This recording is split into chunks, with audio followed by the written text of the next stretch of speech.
أعوذ أعوذ بالله من الشيطان الرجيم.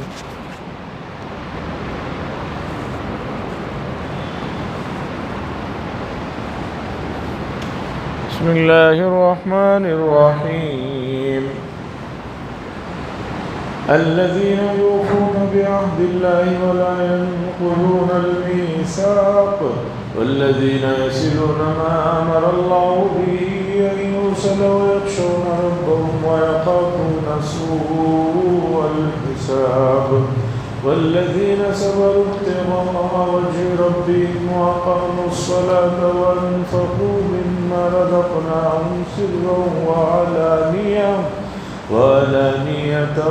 ويدرؤون بالحسنة السيئة أولئك لهم عقبى الدار جنات عدن يدخلونها ومن صلح من آبائهم وأزواجهم وذرياتهم والملائكة يدخلون عليهم من كل باب سلام علیکم بما صبرتم فنعم عقبی الدار.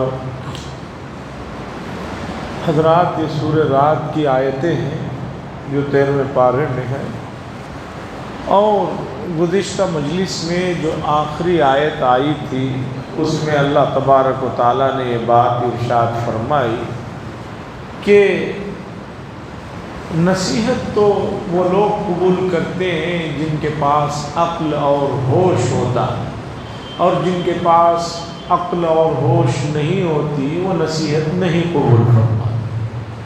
اس سے بات صاف ہو گئی کہ عقل کا معیار شریعت کے نظر میں وہ ہے کہ وہ حق بات کو قبول کر رہا ہے تو وہ عقل مند آدمی کہلاتا ہے، اور جو آدمی حق بات کو قبول نہ کرے، دنیا اسے کتنا بھی ذہین کہے، کتنا بھی عقل مند کہے، لیکن قرآن و حدیث کی نظر میں وہ آدمی عقل مند نہیں ہے.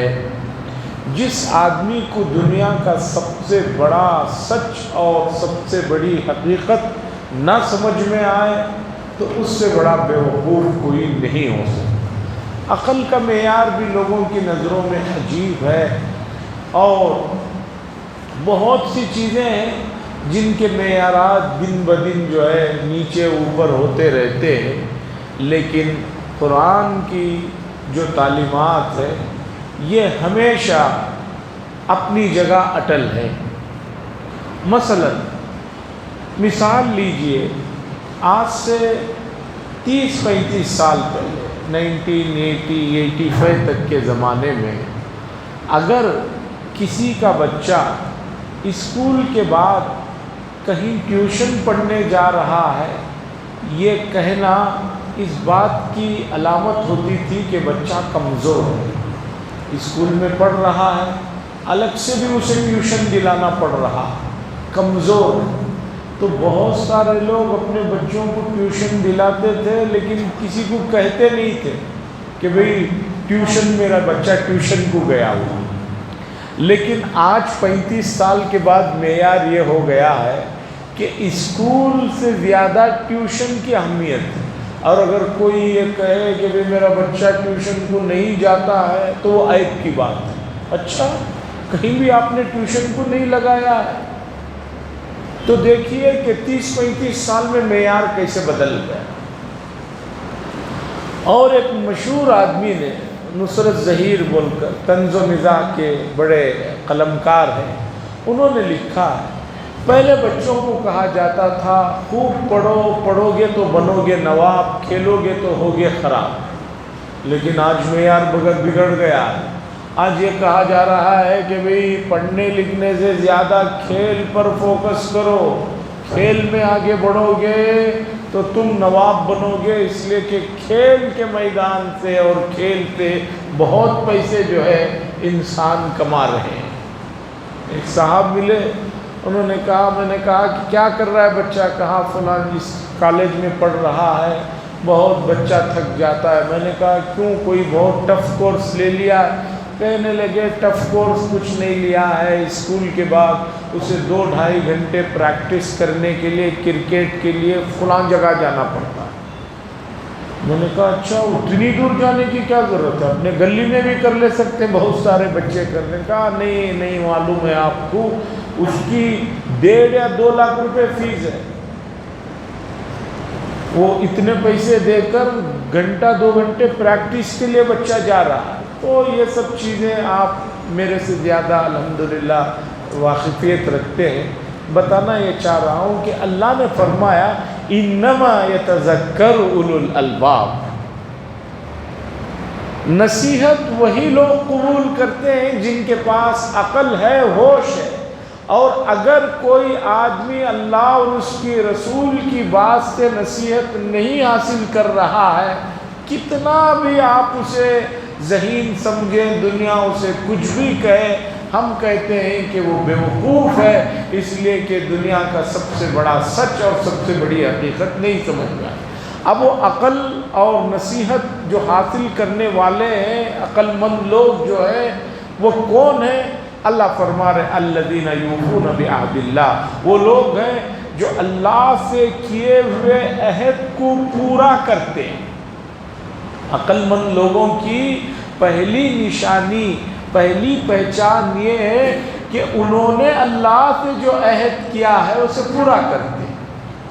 ہم سب لوگوں نے اللہ سے ایک عہد کیا ہے، وہ اس وقت میں کیا ہے کہ جب حضرت آدم علیہ السلام کو پیدا فرمانے کے بعد قیامت تک کی روحوں کو اللہ تبارک و تعالیٰ نے پیدا فرمایا، جو چونٹیوں کی شکل میں تھی، اور تمام روحوں سے اللہ نے پوچھا تھا الست بربکم، کیا میں تمہارا رب نہیں ہوں؟ قالوا بلا، سب نے کہا تھا کہ ہاں آپ ہی ہمارے رب ہیں۔ اب یہ بات یہ ہے کہ ہم دنیا میں آ کر اس عہد کو بھول گئے تھے۔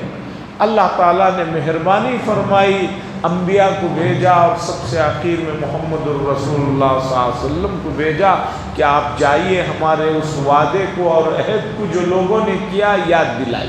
آپ نے آ کر عہد یاد دلایا کہ بھئی ہم نے جب اللہ کو رب مان لیا ہے اور اسی نے سب کچھ دیا ہے، تو اب ہم صرف وہی کام کریں گے جو اللہ کو پسند ہے، اور ہر اس کام سے بچیں گے جس سے اللہ ناپسند کرتے ہیں، اللہ جس سے ناراض ہو۔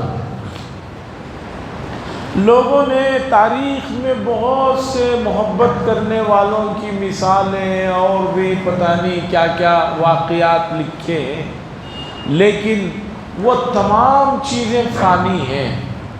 مجنوں کے بارے میں آتا ہے، قیس جس کا نام تھا، عربی کے بہت بڑا شاعر بھی تھا، عربی کا اس کا ایک شعر ہے، وہ کہتا ہے امر علی الدیار دیار لیلا واقبل ذا الجدار وذا الجدار، اس طرح کا وہ کچھ شعر ہے جس میں وہ کہہ رہا ہے کہ میں جب ان گلیوں میں گزرتا ہوں تو میں ان گلیوں کے گھروں کی دیواروں کو بوسہ دیتا ہوں، اس لیے کہ کسی زمانے میں لیلا ادھر سے گزری ہے تو اس نے کہیں تو یہاں ان دیواروں پر چلتے پھرتے ہاتھ رکھا ہوگا، تو وہ جہاں ہاتھ رکھی ہوگی اللہ بہتر جانتا ہے، وہ بھی میری نظر میں اتنی پسندیدہ ہیں کہ میں ان دیواروں کو بوسہ دیتا ہوں، پیار کرتا ہوں۔ تو عزیزان گرامی، یہ فانی محبت کا یہ عالم ہے، تو اللہ سے جو ہم نے عہد کیا ہے اسے پورا کرنا ہوگا۔ اللہ فرما رہے عقل مند کون ہے؟ وہ لوگ جنہوں نے اللہ سے عہد کیا اسے پورا کرتے ہیں۔ وَلَا يَنقُضُونَ الْمِيثَاقَ، اور وہ عہد کو توڑنے والے نہیں، عہد کو توڑنے والے نہیں ہیں۔ جیسے کہ موجودہ زمانے میں ہے کہ آدمی کو یاد ہی نہیں کیا عہد کیا، کیا اس نے وعدہ کیا۔ پرانے زمانوں کے ایک بادشاہ کا واقعہ ہے کہ ایک شاعر نے آ کر بادشاہ کی خوب رات میں تعریف کی۔ بادشاہ نے کہا تم نے بہت مجھے خوش کیا ہے، کل صبح آ جانا، میں تمہیں بہت بڑا انعام دوں گا۔ شاعر رات بھر خوشی سے نیند بھی نہیں کیا، بادشاہ نے وعدہ کیا ہے صبح جاؤں گا، خدا جانے کیا کیا مجھے دے دے گا۔ صبح جب پہنچا، بادشاہ نے کہا کیا بات؟ اس نے کہا کہ میں وہی شاعر ہوں جو رات میں آپ کے مدح سرائی کی آپ نے وعدہ کیا کہ صبح آؤ میں کچھ انعام دوں گا۔ بادشاہ نے کہا کہ بھئی جو بات میں رات میں کرتا ہوں وہ مجھے صبح میں یاد نہیں رہتی، اس لیے تم چلتے بنو۔ یہ حالت امت کا ہے۔ والذین یصلون ما امر اللہ، ان لوگوں کی دوسری خوبی جو عقل مند ہیں اللہ کی نظروں میں، دوسری خوبی یہ ہے، یہ وہ لوگ ہیں کہ جوڑتے ہیں ان چیزوں کو جن کو جوڑنے کا اللہ نے حکم دیا۔ جن چیزوں کو جوڑنے کا اللہ نے حکم دیا ہے اسے جوڑتے ہیں، اور ان میں سب سے پہلے نمبر پر رشتہ داریاں ہیں کہ اللہ نے فرمایا کہ رشتہ داریوں کو جوڑے رکھو، اس لیے کہ رشتہ داری کا بڑا مقام ہے۔ اور حدیث میں حضور صلی اللہ علیہ وسلم نے فرمایا رشتہ داری جوڑنے کا مطلب یہ نہیں ہے کہ اس نے سلام کیا تو تم نے بھی سلام کر لیا، کبھی اس نے تمہیں بلا کر چائے پلا دی رشتہ دار نے تو تم نے بھی کہا چلو بھی اس نے پلایا ہے میں بھی اسے پلا دیتا ہوں، اس نے مجھے شادی میں بلایا میں بھی اسے بلا لیتا ہوں۔ حضور صلی اللہ علیہ وسلم نے فرمایا یہ تو برابر سرابر کا معاملہ ہے، وہ بھی بلا رہا ہے تم بھی بلا رہے ہو، تو کمال کیا ہے؟ کمال یہ ہے کہ ایک آدمی آپ سے کٹ رہا ہے، آپ سے بچھڑ رہا ہے، آپ کو چھوڑ رہا ہے، لیکن پھر بھی آپ اسے بلاتے ہیں، پھر بھی آپ اس سے ملتے ہیں، پھر بھی آپ اس کے ساتھ نرمی کا معاملہ کرتے ہیں۔ یہ ہے صلہ رحمی، یہ ہے اخلاق۔ برابری کا معاملہ کچھ نہیں ہے۔ جیسے کہ بعض جگہ میں نے دیکھا، شمالی ہندوستان میں بھی دیکھا، یہاں بھی تمل ناڈو میں کہیں ایک جگہ گیا شادی میں، تو وہاں شادی میں جب نکلنے لگے کھانے سے فارغ ہو کر وہ جو کور دیے جاتے ہیں بطور ہدیہ اسے نکال کر اس میں کتنے روپے ہیں ایک رجسٹر میں لکھ رہے نام پوچھ کر۔ میں نے کہا یہ کیا بلا ہے؟ وہ کہا کہ بھئی یہاں کا رواج ہے، کس آدمی نے کتنے روپے دیے وہ اس کا نام پوچھ کر وہ رجسٹر میں لکھ لیتے ہیں، پھر یہ آدمی جب اس کے گھر میں کوئی شادی یا بارات یا کوئی مسئلہ ہوتا ہے جاتا ہے تو اتنے ہی روپے دیتا ہے یا اس کے اوپر 5 روپے بڑھا دیتا ہے۔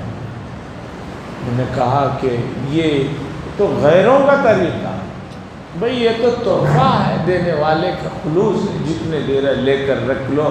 اور اگر کوئی آدمی ایسا ہے کہ اس نے 1000 دیا، اب یہ غریب نے لے کے تو خرچہ کر لیا، اب اسے جب اس کے گھر میں شادی میں جانا ہوگا اس کے پاس 1000 نہیں ہو تو وہ کیسے جائے؟ یہ تو بڑی سختی ہے۔ یہ شمالی ہندوستان میں بھی دیکھا، یہاں تمل ناڈو میں بھی ایک جگہ ایک تقریب میں دیکھا، کھانے کے بعد وہ پورے ہال کو بند کر کے چھوٹا ایک دروازہ رکھے ہیں، کہیں سے آدمی اسکیپ ہی نہیں ہو سکتا، اسی دروازے سے نکل رہا۔ اب وہاں نکلنے کی جگہ وہ رجسٹر لے کر بیٹھے ہوئے۔ لیس الواصل بالمکافئ، حضور صلی اللہ علیہ وسلم نے فرمایا برابر سرابر کا معاملہ یہ صلہ رحمی نہیں ہے۔ ایک آدمی کٹ رہا ہے پھر آپ اسے مل رہے ہیں، اسے سلام کر رہے ہیں، یہ ہے۔ والذین یصلون ما امر اللہ، اور وہ لوگ جو جوڑتے ہیں اس چیز کو جس کو اللہ نے جوڑنے کا حکم دیا۔ وَيَخْشَوْنَ رَبَّهُمْ، اور رب سے ڈرتے رہتے ہیں، اللہ سے ڈرتے رہتے ہیں۔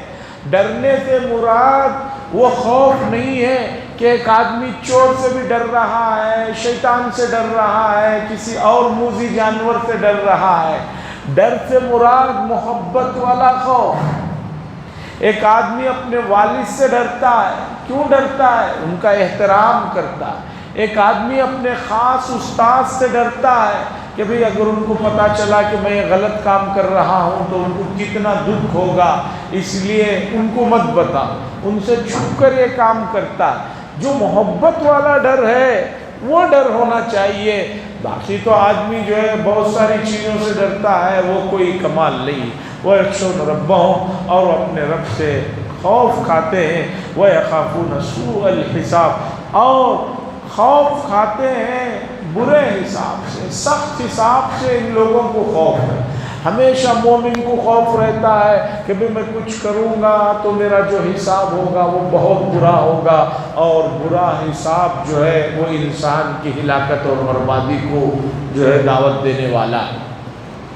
اسی لیے حدیث میں ہے، حدیث کا مفہوم ہے حاسبوا قبل ان تحاسبوا، میدان محشر اور قبر کے حساب کتاب سے پہلے تم خود روزانہ اپنا حساب کتاب لے لیا کرو.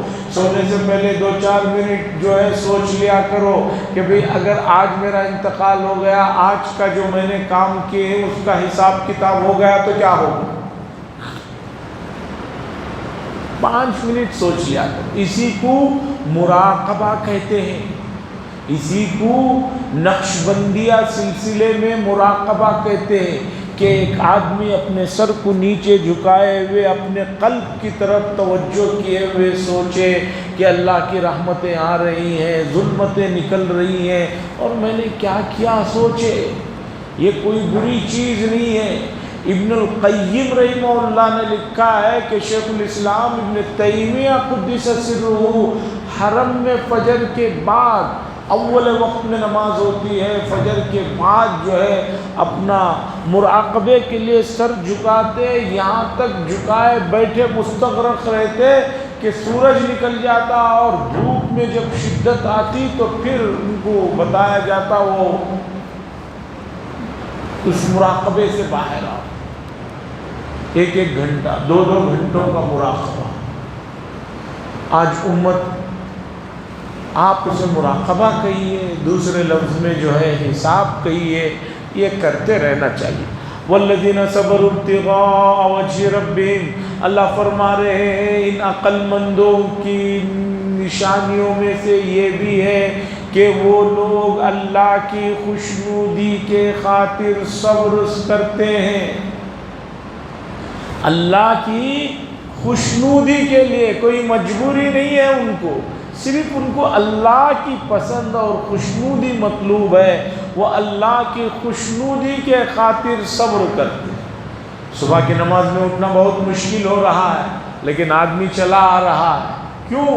اللہ کی خوشنودی کے خاطر. رمضان کے روزے ابھی گزرے، موسم واقعی گرم تھا، خاص طور پر بہت ہی بعض مرتبہ احساس ہوتا تھا کہ بھئی حلق سوکھ رہا ہے، اور خاص طور پر جو کوئی کسی طبیعت کے مسائل میں رہتے تھے ان کے لیے بڑے مسئلے بھی آئے. 2-4 مرتبہ مجھے فون آیا تمل ناڈو کے بعض علاقوں سے کہ ہم لوگ پتھر کے کام کے سلسلے میں فلاں جگہ پر آئے ہوئے ہیں، ہمارا کام پتھروں کا ہے، بہت ہی زیادہ طبیعت جو ہے نیچے اوپر ہو رہی ہے. یہاں اتنی گرمی تو تمل ناڈو میں اور زیادہ گرمی تھی، اور ایک آدمی صبح سے جا کر پتھر کی کانوں میں کھڑا ہوا ہے. انہوں نے پوچھا کہ بھئی ایسا لگ رہا ہے کہ جان نکل جائے گی، اب ہم کیا کریں؟ میں نے کہا شریعت آپ کو اتنا بھی سخت نہیں کرتی کہ آپ کی جان ہی نکل جائے. اگر آپ کو ایسا ہو رہا ہے کہ روزے کی حالت میں آپ بہت ہی ہو گئے، شریعت کہتی ہے کہ ایسی مجبوری میں آپ روزہ افطار کر سکتے ہیں. قریب میں کھڑے ہوئے لوگ بتائیں کہ ہاں بھی تمہاری طبیعت بگڑ رہی ہے، وہ بھی شوگر کے وہ مریض تھے، شوگر لو ہونا لگی ہے، بی پی جو ہے ڈاؤن ہونے لگی ہے. میں نے کہا روزہ کھول سکتے ہیں. تو یہ آدمی جو کام کر رہا ہے، یہ شدت جو برداشت کر رہا ہے، اللہ کی خوشنودی کے لیے صبر کر رہا ہے، گناہوں سے رکنا، مزہ آتا ہے گناہ کرتے ہوئے لیکن نہیں کر رہا ہے، جو تکلیف ہو رہی ہے اسے برداشت کر رہا ہے. کیوں برداشت کر رہا ہے؟ وہ اللہ کی خوشنودی کے خاطر. والذین صبروا ابتغاء وجہ ربہم واقاموا الصلاۃ، اور نماز کا اہتمام بھی کرتے ہیں. ان عقل مند لوگوں کی پہچان یہ ہے کہ یہ نمازوں کا بھی اہتمام کرتے ہیں. اقامت صلاۃ میں مکمل کمپلیٹ نماز کے پورے آداب، سنتیں، مستحبات تمام چیزیں آ جاتی ہیں. اور پابندی کا مطلب ہے جب سے ہوش سنبھالا ہے جب تک ہوش میں ہی مکمل نمازوں کا اہتمام کرتے ہیں. چھوڑ پکڑ والی نماز نہیں. بعض لوگ کہتے ہیں میں صرف جمعہ پڑھ لیتا ہوں، بعض لوگ کہتے ہیں میں اتوار کے دن پڑھ لیتا ہوں حضرت 2-3 نمازیں پڑھ لیتا ہوں. ایسا بول رہے ہیں جیسے میرے اوپر یا محلے کے اوپر احسان کر رہے ہیں کہ بھئی یہ اتوار کو 3 نمازیں پڑھ رہے ہیں. تو ایسا لگ رہا ہے جیسے فرشتے آسمانوں میں ان کا نام لے کر ان کے لیے آوازیں دیں کہ بھئی آج انہوں نے 3 نمازیں پڑھ لی. اور بہت سے اللہ کے بندے ایسے ہیں کہ رمضان گزرنے کے بعد پھر ان کو فجر کی نماز پڑھنے کا موقع آنے والے رمضان ہی میں ہوتا ہے، پھر وہ فجر کو نہیں. رات میں سوتے سوتے ہی الارم لگا رہے ہیں 7:30 کا